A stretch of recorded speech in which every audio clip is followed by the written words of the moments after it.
Booth मुहा polling officer आसंता काली नुआपड़ा उपनिर्वाचन पाई पड़िबो vote निजर मताधिकार साब्यस्त करी नेता बाछिबे जनता।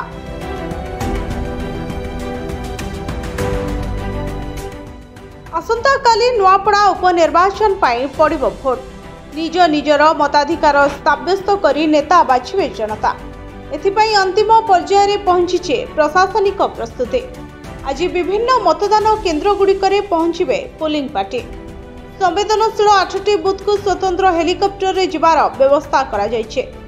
ईवीएम रे किपरि मतदान कराइबे पोलिंग अधिकारी को सेने प्रशिक्षण दिया जायछे।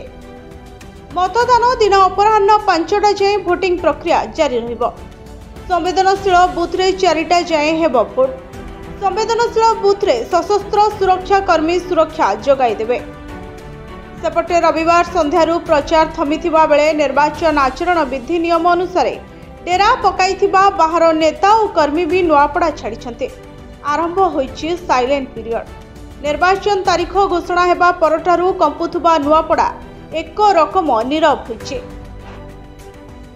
साइलेंट पीरियड रे प्रचार प्रसार उपरे कटकणा लगा जाइछि। जे नियम भंग करिवो तांको विरोध रे दृढ़ कार्यानुष्ठान नेबाकू मुख्य निर्वाचन कमिशन का निर्देश रही।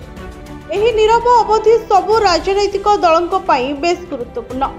बाहरु जाइथिबा नेता निर्वाचन मंडली छाड़िथिबारु स्थानीय नेतांको उपरे निर्भर करुछि प्रार्थींकर विजय। जदि स्थानीय नेता किछि गड़बड़ करिवे ताहले बदली जिवो पूरा गणित। ब्यूरो रिपोर्ट जनता टीवी।